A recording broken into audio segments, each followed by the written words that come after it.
আমাদের মতো সংসারী জীবকে উদ্ধার করবার জন্য গোলকের প্রেম ধন নিয়ে অবতীর্ণ হলেন করুণার অবতার আমার দয়াল গৌর হরি। তাই বৈষ্ণব মহাজন আজকে পদাবলিতে কলম দিচ্ছেন মা। আমরা ছোট্ট করে একটু এখানে তাল আস্বাদন করব। তালটির নাম বরদ ঠুকে। কি বলছি দেখো দেখো অসাধনে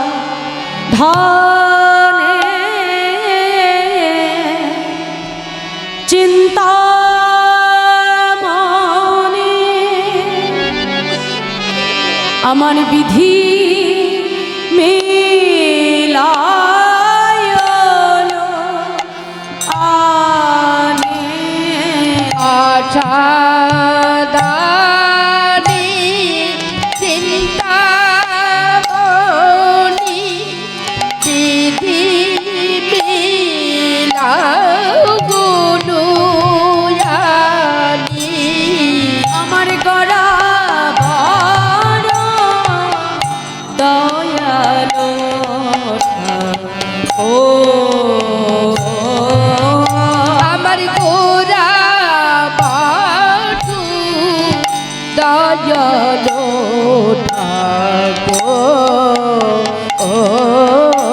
কোন সাধন ভজন লাগলো না রে সাধন ভাতুনি লাগিল না রে তারি অসাধনে পাওয়া গেল সাধন ভজন লাগিল না রে অসাধনে পাওয়া গেল কোন সাধন ভাজন লাগিল না রে বলি অসাধনে পাওয়া গেল কোন সাধন ভাজুনি লাগিল না রে বলি কলি যোগে হয়ে গেল সাধন সাধন ভাজুনি লাগিল না রে বলি অসাধনে পাওয়া গেল সাধন সাধন ভাজুনি লাগিল না রে বলি কলি যোগে হয়ে গেল কলি যুগ হয়ে গেল কোন সাধন ভজন লাগলো না রে কলি যুগ হয়ে গেল বলি অসাধনে পাওয়া গেল সাধন ভাজুনি লাগলো না রে সাধন ভাজুন লাগিল না রে অসাধনে পাওয়া গেল সাধন ভজন লাগলো না। তাহলে আজকে মহাজন বললেন এই কলিতে ভগবান পাওয়ার জন্য কোনো কষ্ট করতে হয় না। অন্য অন্য যুগে ভগবানকে পেতে হলে অনেক কষ্ট করতে হতো। হ্যাঁ, শাস্ত্র বলছে জিজ্ঞিতে যে ধাতি বিষ্ণুতে তাই যজ্ঞ তোমা কই দাপরি পরিচর্যন কলৌ তদ্ধরি সংকীর্তনা। অর্থাৎ সত্যযুগে ভগবানকে পাওয়ার জন্য ধ্যান করতে হতো। তাহলে এখন কলিযুগে আমাদের সময় আছে বাবা ধ্যান করে ভগবান লাভ করব? আছে সময়? নেই। ত্রেতা যুগে হলো যাগযজ্ঞ, যেমন আপনারা রামায়ণে শোনেন অশ্বমেধ যজ্ঞ নরমেধ যজ্ঞ, তাই না? তাহলে ত্রেতা যুগে হচ্ছে যাগযজ্ঞের দ্বারা ভগবান পেতে হতো। দাপরে হলো পূজা অর্চন করে ভগবান পেতে হতো। কিন্তু কলিতে আমার গৌরহরি দেখলেন যে কলির জীব ধ্যান তপস্যা যাগ যজ্ঞ পূজা অর্চন কোনো কিছুর দ্বারা ভগবান পেতে পারবে না। কারণ আমাদের কলির জীবের বাবা স্বল্প আয়ু আর অন্নগত প্রাণ, সর্বদাই পেটের তাড়নায় আমরা ছুটে বেড়াচ্ছি সংসারের কর্ম। তাহলে ভগবানকে ভজবো কখন? তাই ভগবান কি করলেন? বললেন হরে নাম হরে নামই বুকে বলাম কলৌ নাস্তে পো নাস্তে গতি জন্মথা। হরিনাম বিনা আমাদের কলিজীবের গতি নাই, গতি নাই, গতি নাই। তাই মহাপ্রভু গোলকের প্রেম ধন এনে ভুলোকে বিতরণ করলেন। নদিয়ার পথে পথে নদেবাসীকে ডেকে ডেকে বলছে নদেবাসী ধরলা আস্তে আস্তে দেখি এখানে আমার কোন কোন মায়েরা একটু গৌর হরির প্রেম ধন নিতে চাও, একটু দেখি তো, আমাকে একটু দেখাও হাত তুলে। বাহ বাবা, খুব সুন্দর। ও মায়েরা, আস্তে আস্তে। সবাই তোমরা প্রসাদ পেয়েছো তো? হ্যাঁ, প্রসাদ পেয়ে সবার গায়ে সুন্দর করে চাদর মুড়ি দেওয়া রয়েছে মা, হ্যাঁ? তার উপর ঠান্ডা ঠান্ডা হাওয়া দিচ্ছে বা, তাই তো? এত সুন্দর পরিবেশে দুটি বাহু তুলে একটু প্রভুর নাম করতে হবে। দেখি বাহু তুলে সবাই মিলে একসঙ্গে, বাবারা বাহু তুলে। বাবা, খুব ভালো। ধরো লাও কিশোরীর প্রেম নিতাই ডাকে ধরো লাউ কিশোরীর প্রেম নিতাই ডাকে আয়। ধরো লাও কিশোরীর প্রেম নিতাই ডাকে ধরো লাউ কিশোরীর প্রেম নিতাই ডাকে আয়। নিতাই ডাকে আয় আমাদের গৌর ডাকে নিতাই ডাকে আয় আমাদের গৌর ডাকে আয়। নিতাই ডাকে আয় আমাদের গৌর ডাকে নিতাই ডাকে আয় আমাদের গৌর ডাকে আয়। ধরো লাও কিশোরীর প্রেম নিতাই ডাকে ধরো লাউ হরি বল, হরি বল, হরি বল। নিতাই ডাকে আয়।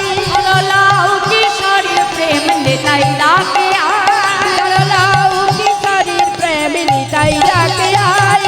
শান্তিপুর ডুবু ডুবু নদে ভেসে যায়, শান্তিপুর ডুবু ডুবু নদে ভেসে যায়। শান্তিপুর ডুবু ডুবু নদে ভেসে যায়, শান্তিপুর ডুবু ডুবু নদে ভেসে যায়। ফুল ভাঙিয়া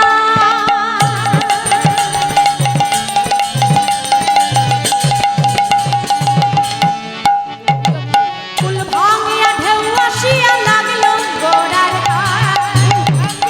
বাজিয়া লাগলো গোরার গায়ে। আস্তে আস্তে। মায়েরা এখানে কারা কারা নবদ্বীপে গেছেন দেখান তো দেখি। নবদ্বীপ, বাহ, সবাই যা হয়েছে হরিব। তাহলে নবদ্বীপে আজ আমার প্রভু হরিনাম করছে।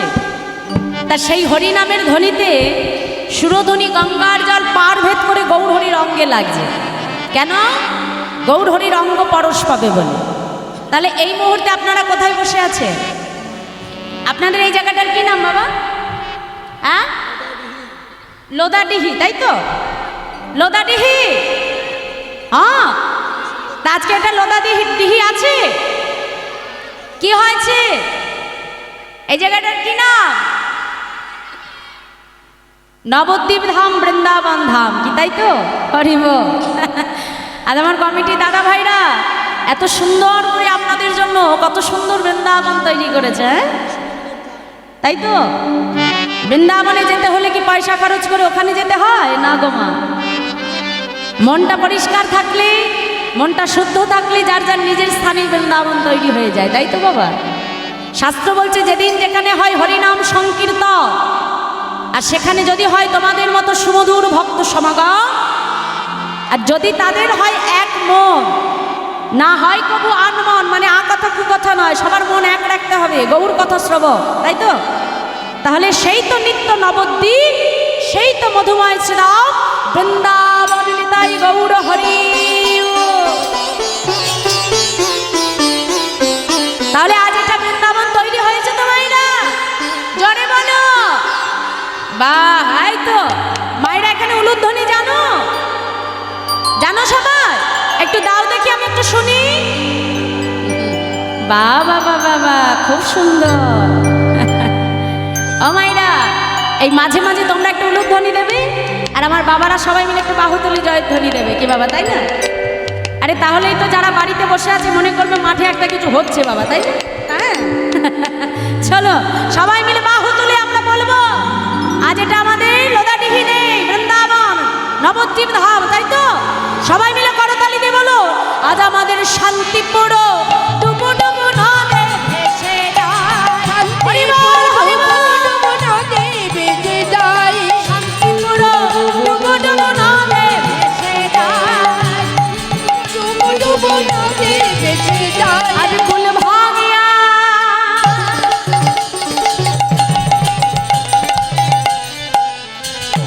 ফুল ভাঙিয়া ঢেউ আসিয়া লাগলো গোড়ার গায়ে। ফুল ভাঙ্গিয়া ঢেউ আসিয়া লাগলো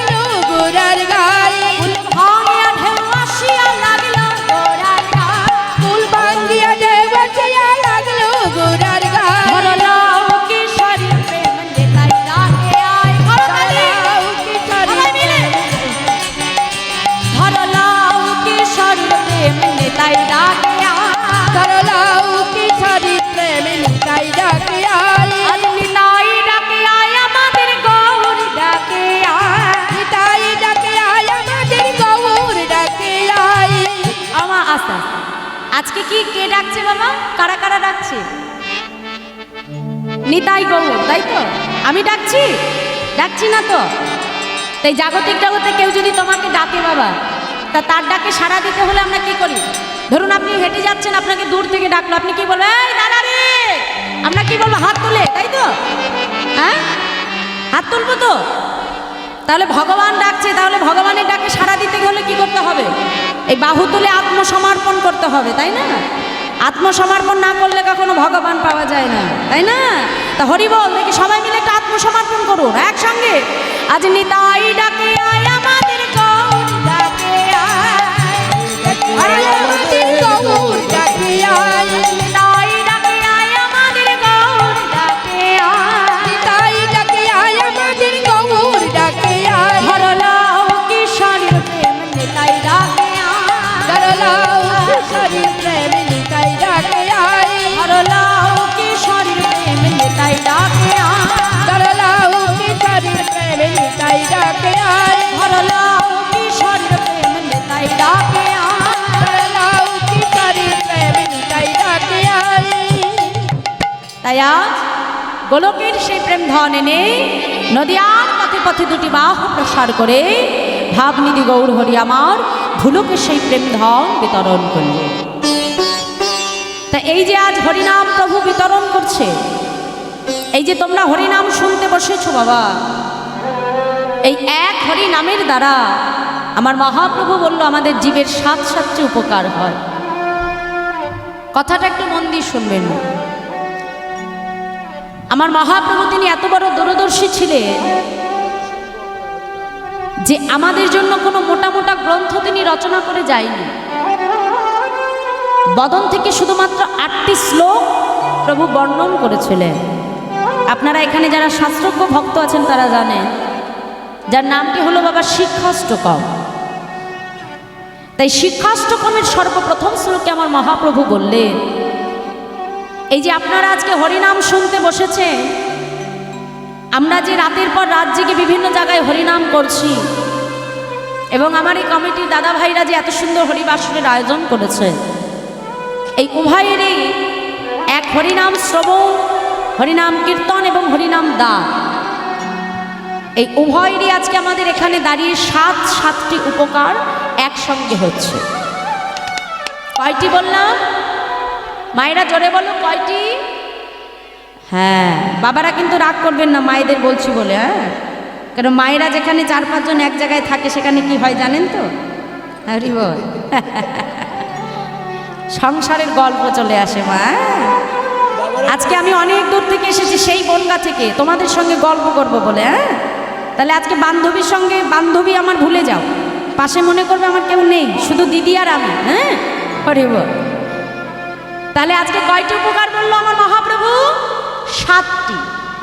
হ্যাঁ, তা প্রথম উপকার কি বললেন? যে চেত দর্পণ মার্জনা, ভব মহাদবাগ্নি নির্বাপনা, শ্রেয় কৈরব চন্দ্রিকা বিতারণং বিদ্যা বৌধ জীবনা, আনন্দম প্রতিপাদনং প্রতিপাদং পুণ্যামৃত স্বাদনা, সর্বাত্মা স্নাপনং পরং বিজয়তে শ্রীকৃষ্ণ সংকীর্তনা। তা প্রথম উপকার কি বললেন মা? চেত দর্পণ মার্জন। চেত মানে হলো চিত্ত বা মন। দর্পণ মানে কি? দর্পণ মানে একটু জোরে বলো তো দেখি। আয়না। বাহ। মার্জন মানে পরিষ্কার করা, এই তো, বাহ। তাহলে আমি যদি বাজার থেকে একটা দামি আয়না কিনে আনি মা, তো আয়নাটাকে যদি আপনি ধরুন ওই পুকুর থেকে এক মুঠো কাদা নিয়ে যদি আয়নার উপরে মাখিয়ে রাখেন বাবা, তা সে আয়নার কোনো মূল্য থাকে? আয়নায় নিজের মুখ দেখা যায়? দেখা যায় না। তা আমার গৌরহরি বললে যে আমাদের প্রত্যেক ভক্তের হৃদয় মাঝে একটা মনরূপী আয়না রয়েছে। তা আমাদের এই মনের আয়নাটা মা আমাদের এই জাগতিক জগতের বিষয় আশয় সম্পত্তি লালসা এই কামনা বাসনার ময়লা দিয়ে আমাদের মনরূপী আয়নাটা লিপ্ত হয়ে আছে। তাহলে বাজারের কিনে আনা আয়নাটাকে মা তুমি শ্যাম্পু সাবান দিয়ে ডলে ঘষে মেজে পরিষ্কার করতে পারবে, কিন্তু মনের আয়না কি কখনো শ্যাম্পু সাবানে পরিষ্কার হয় বাবা? হয় না। তাহলে মনের আয়না পরিষ্কার হয় কিসের দ্বারা? আমার মহাপ্রভু বললেন এই জাগতিক জগতের হরিনাম সংকীর্তন রূপে মাজন দ্বারা নিতাই গৌর হরি। অর্থাৎ যত আমরা হরিনাম শ্রবণ করব, যত আমরা ভাগবত কথা শুনব, ততই কিন্তু আমাদের মনের ময়লাটা ধীরে ধীরে পরিষ্কার হতে শুরু করবে। আর যেদিন তুমি তোমার সম্পূর্ণরূপে মনের ময়লা পরিষ্কার করতে পারবে, ওই ভগবানকে খোঁজার জন্য মন্দিরে যেতে হবে না, ভগবান নিজে তোমার হৃদয় মন্দিরে এসে তোমায় দর্শন দেবে। নিতাই গৌর হরি বল হরি। তাই মহাপ্রভু বললেন চেত দর্পণ মার্জনা। দ্বিতীয় ভব মহাদাবাগ্নি নির্বাপনা, মানে হরিনামের দ্বারা আমাদের সমাজের যে চারপাশের ভব মহাদাবাগ্নি আস্তে আস্তে আস্তে দেখো বাবা, বর্তমান সমাজে আমাদের চারপাশে একটা কামনা বাসনার আগুন জ্বলছে। সম্পত্তির জন্য কোনো ভাইকে নিজের হাতে খুন করে দিচ্ছে, আবার টাকা পয়সার জন্য বাবা নিজের পেটের সন্তান নিজের বাবা মাকে হত্যা করতে একবারের জন্য চিন্তা করে দেখছে না। সংবাদপত্রে আজকাল খুবই সহজে দেখা যাচ্ছে মা, যে কিছুদিন আগে শহরে দেখা গেছিল মায়ের পেনশন তুলবে বলে ছেলে কি করেছে, মা মারা গেছে তবুও তার সৎকার্য না করে মাকে ফ্রিজে ঢুকিয়ে রেখেছে। কেন? টিপসই নিয়ে মায়ের পেনশনটা তুলবে বলে। তাহলে এটাও আজকাল সমাজে ঘটছে। হ্যাঁ বাবা, কিসের জন্য? আমাদের মনের ভেতরে এই যে চাওয়া পাওয়া লালসা লোভ, এইটা দিন দিন বাবা সমাজে বেড়েই চলেছে। কিন্তু একটা কথা চিন্তা করতে হবে, আজ তুমি তোমার ভাইকে হয়তো ঠকিয়ে সম্পত্তিটা তার কাছ থেকে তুমি ছিনিয়ে নিলে বাবা, কিন্তু সেই সম্পত্তি কি তুমি সারা জীবন ধরে ভোগ করতে পারবে? পারবে না। যাকে ঠকিয়ে নিলে সেই সম্পত্তি তোমাকে ছেড়ে দিয়ে চলে যেতে হবে যখন ভগবান তোমায় ডাকবে। তাহলে এই জাগতিক জগতের ব্যাংক ব্যালেন্স, টাকা পয়সা, সম্পত্তি, স্ত্রী পুত্র কোনোটাই কিন্তু আমার শেষের দিনের সম্বল হবে না। শেষের দিনে একটা বস্তুই তোমার সঙ্গে যাবে, কি? হরিনাম। যেদিন নিয়ে যাবে কি বলবে? বলো হরি হরি বল, বলো হরি হরি বল, জোরসে বলো হরি বল। তাহলে শেষের দিনে কেউ বলতে বলতে যাবে না বাড়ি বলো, গাড়ি বলো, ব্যাংক ব্যালেন্স বলো, এগুলো বলবে না, বলবে হরি বলো। তাহলে শেষের দিনে সম্বল হলো হরিনাম। এইটা কিন্তু আমাদেরকে বুঝতে হবে মা। তাহলে আমরা এই যে আজকে এতজন ভক্ত এসেছি বাবা, এই এত ভক্তের ভেতরে যদি একজন ভক্তেরও চৈতন্য হয়, হ্যাঁ তাই তো, একজনেরও যদি চৈতন্য হয়, আমার মহাপ্রভু বললেন এই হরিনামের দ্বারাই একদিন এরকম চৈতন্য হতে হতে আমাদের সমাজের হরিনামের দ্বারা ভব মহাদাবাগ্নি একদিন নিভে যাবে। তাই গৌর হরিব। তাই বললেন যে ভব মহাদাবাগ্নি নির্বাপনা শ্রেয়া কৈরব চন্দ্রিকা। কৈরব শব্দের অর্থ হলো শালুক ফুল, মানে শাপলা ফুল। আস্তে আস্তে দেখলাম তোমাদের চারপাশে কত সুন্দর শাপলা ফুটেছে। তাহলে শাপলা ফুলকে যেমন চাঁদের আলোয় প্রস্ফুটিত হয়ে যায়, তেমন এই কলিতে গোড়ারূপী চাঁদের আলোয় আমাদের প্রত্যেক ভক্তের হৃদয় মাঝে ভক্তিরূপী শালুক একটু একটু করে বাবা ধীরে ধীরে বিকশিত হতে আরম্ভ করেছে। কি বাবা হচ্ছে তো? আগে যতটা হরিনাম হতো এখন তার থেকে হরিনাম দেখবেন দ্বিগুণ বেড়ে গেছে, তাই না? এমনকি আগে আমরা মনে করতাম শুধুমাত্র বয়স্করাই হরিনামের দায়িত্ব নেয়, এখন অনেক ইয়াং জেনারেশনও চলে এসছে, নিজেরা চাঁদা তুলে হরিনাম করছে। তাহলে আমার মহাপ্রভুর বাণী ধীরে ধীরে সার্থক হতে শুরু করেছে বাবা। প্রভু বলেছেন পৃথিবীতে আছে যত নগরাদি গ্রাম, সর্বত্র প্রচারিবে এই হরিনাম। তাই বললেন যে ভব মহাদাবাগ্নি নির্বাপনা শ্রেয়া কৈরব চন্দ্রিকা বিতারণা বিদ্যা বধূ জীবনা। আবার আরেকটা কথা কি বলবো বাবা, এই হরিনামকে আমার মহাপ্রভু নারী জাতির সঙ্গে তুলনা করলেন। কেন?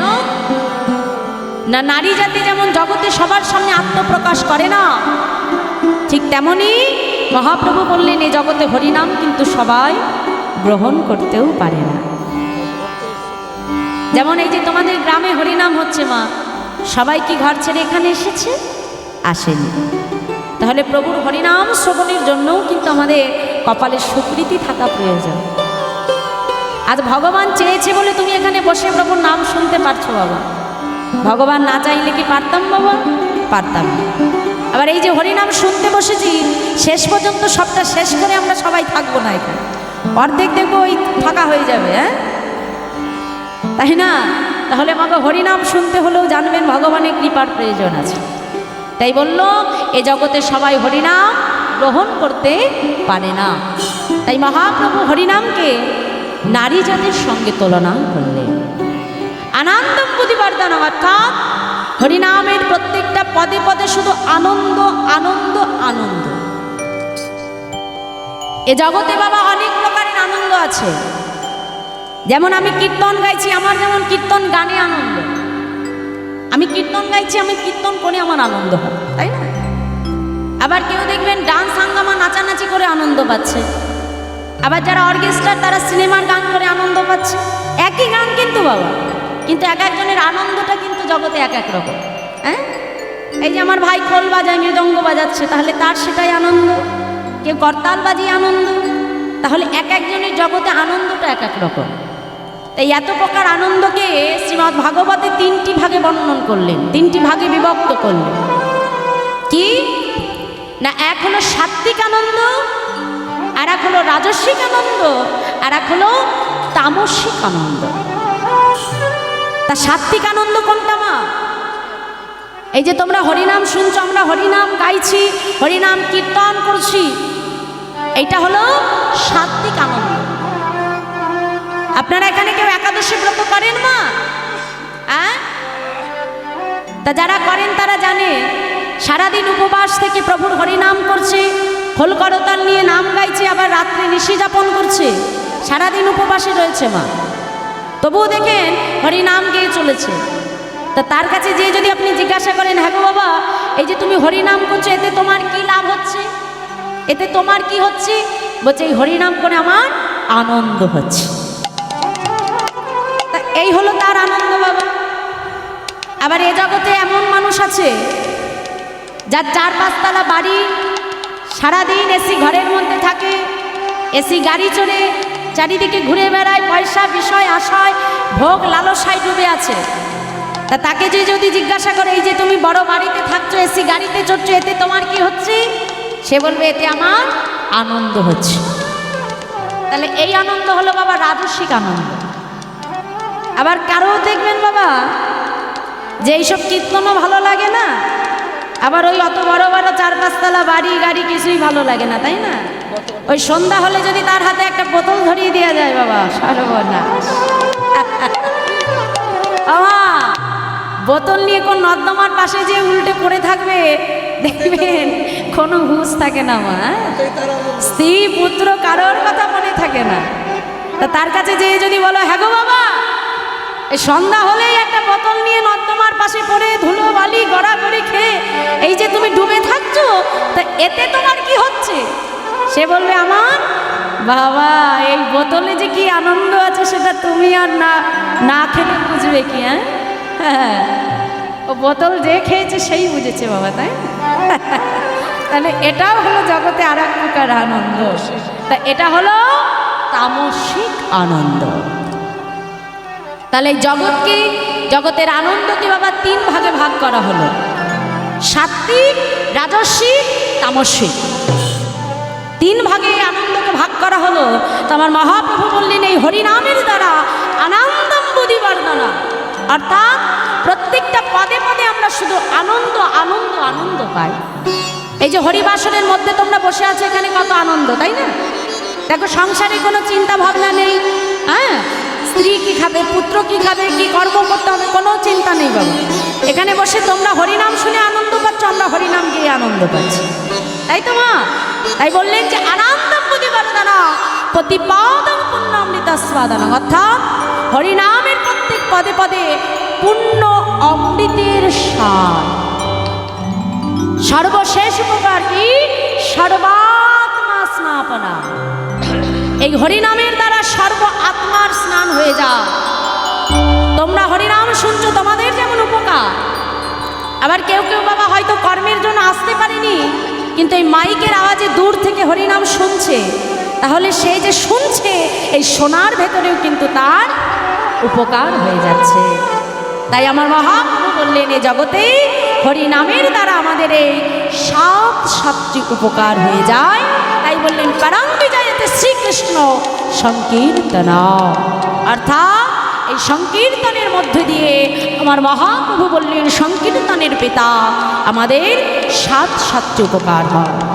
তাই মহাপ্রভু আমাদের কলিজীবের জন্য কোনো কথা চিন্তা না করে এই মধুমাখা হরিনাম নিয়ে আমার প্রভু এলেন সেই গোলক বৈকুণ্ঠ থেকে ভুলোক ধরা ধামে। তাই বৈশা মহাজন পদাবলিতে কলম দিয়ে বলছে, দেখো দেখো এই মহাপ্রভুর গুণের কথা আমার মতো অধম এক বদন থেকে আর কতটুকুই বা বর্ণন করবে। পদাবলিতে কি বলছে দেখো মা, ভাই রে ভাই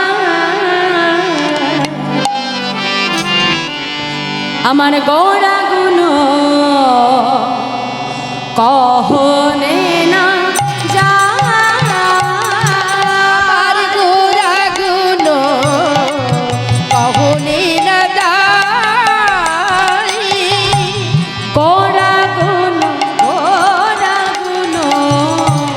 কহনে না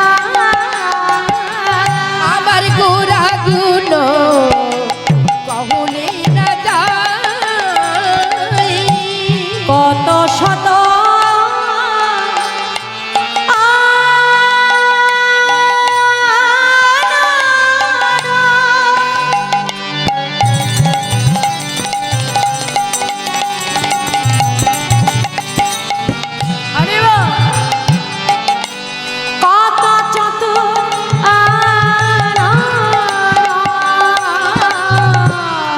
কত সতুয়ানো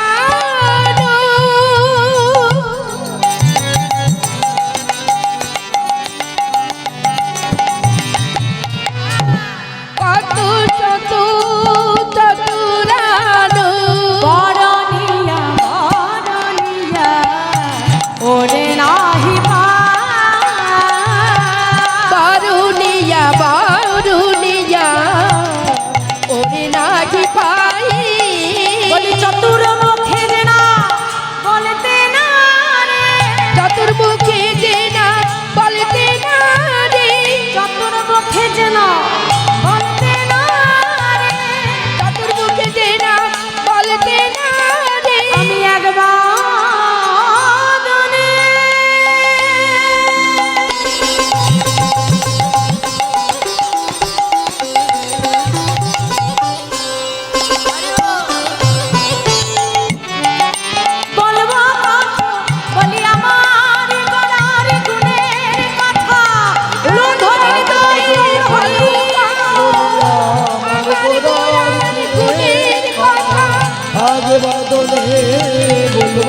বলি আমার গোড়ার গুণের কথা, বলবো কত আমার গুণের কথা। বলবো কত চতুর মুখে যে না বলতে না রে, বরণিয়া বরণিয়া ওরে নাহি ভাই, বরণিয়া ওরে নাহি ভাই রে ভাই আমার গোড়া গুণ কহনে না যায়। বলছে আমার গৌর হরির গুণের কথা এক বদন দিয়ে আমার মতো অধম আর কতটুকুই বাবার নাম করবে। তাই আজ পদাবলিতে কলম দিয়ে বলছে, দেখো দেখো বেদ বিদ্যা দোহ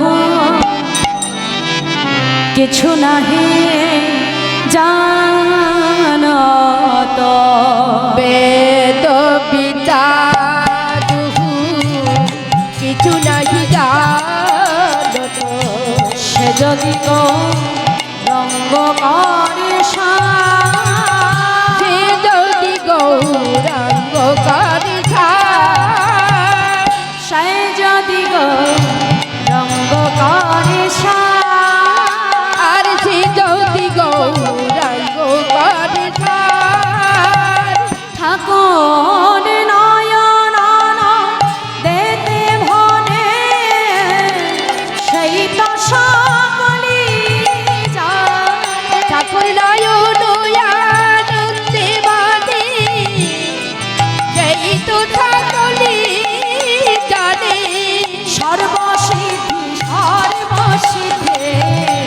করতলে আর সর্বসিদ্ধি সর্বসিদ্ধি করতলে তার কিছুই জানতে লাগে না, কিছুই জানতে লাগে না রে। তার কিছুই জানতে লাগে না, তার কিছুই জানতে লাগে না রে। যে জন গৌর চরণ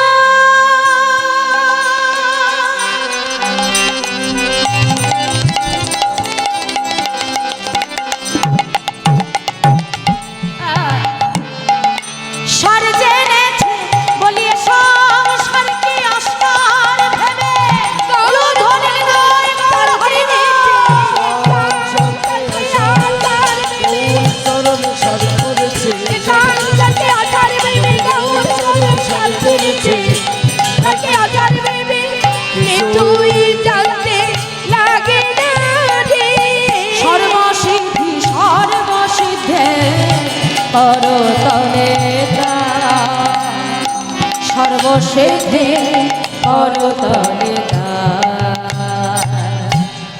বেদ বিদ্যাদুহ কিছু নাহি জানত, সে যদি গৌরঙ্গ কলেশ্বর ঠাকুর নয়নানন্দিতে ভনে সেই তো সকলই জানে। সর্বসিদ্ধি করতলে